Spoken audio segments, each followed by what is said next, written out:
The Timberwolves are a machine defensively, and we can all learn and become better players and coaches from it. Yes, they have amazing personnel for this, probably the perfect crafted team to beat the Nuggets defensively, with an excess of mobile, aggressive bigs, as well as long, proactive, hungry defenders on the perimeter. But I'm gonna go past that and help you understand what makes a good defensive team, and also how as a player, you can be a vital part of that. Let's break it all down.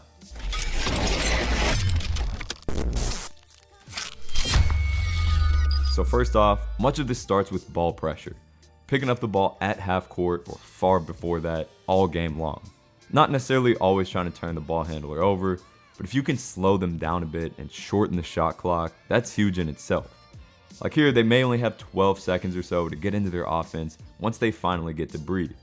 And just the mentality of always having somebody bothering the ball. And as we'll talk about, this speeds players up because they always want to get past them and often end up moving a bit too fast to do so.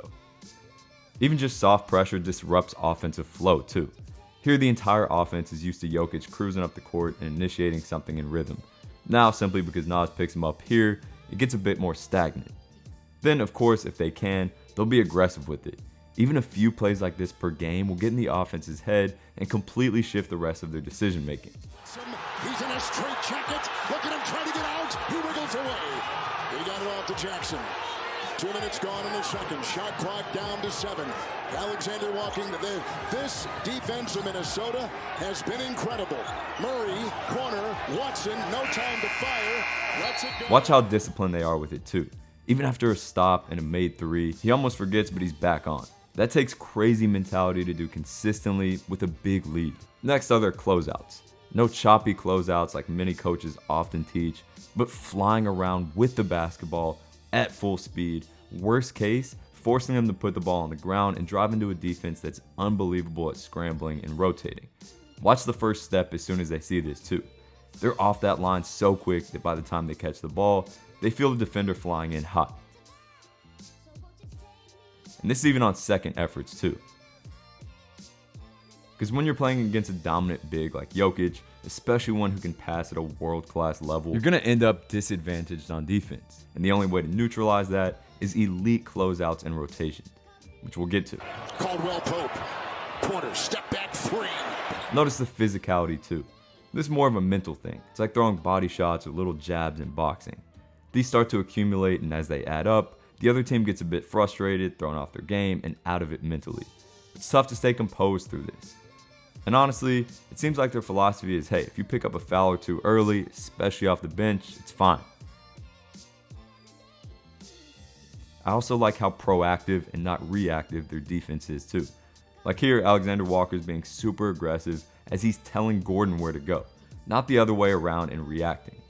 Here they do a great job of funneling Murray to the baseline right where they want him to go. They take charge and tell the offense, nah, you're going where I want you to go. And also take smart risks like poking at the ball, reaching here, etc. to throw off the rhythm and more.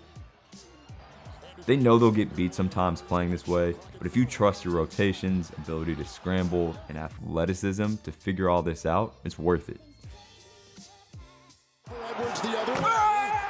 Because these rotations are truly elite. Yes, they're closing out hard, but they're also getting a jump on this by anticipating and rotating to the next offensive player before the ball even starts to go there. So any advantage the Nuggets may get is being suppressed quickly. Bench is scoring here. Jackson the fake. Kicks it out. On top. Porter with a 3. Also watch how well they sped the Nuggets up. Every time in transition, they see a defender, which creates a feeling of chaos. Obviously, the physicality and aggression comes into play here, but then all of this comes together and they want to start playing hero ball. It's natural. Once you get down, everyone wants to spark a big run, and they feel like, oh shoot, I finally have an open shot. I have to get this off, even if it's not the best shot. Plus, the easy decisions become more difficult. And part of this is about making easy buckets tough too. Even if they score, make them feel like it's difficult, like you're right there. Contest hard, talk to them, slap the backboard, get into their head a bit. Also, it seems like their goal is to make them take contested mid-range shots, which is a great goal to have because even if they make these, they're not the most efficient, and again, these are shots that are contested and they start to think about them a lot. And finally, being able to rebound after long, intense, physical possessions is crazy.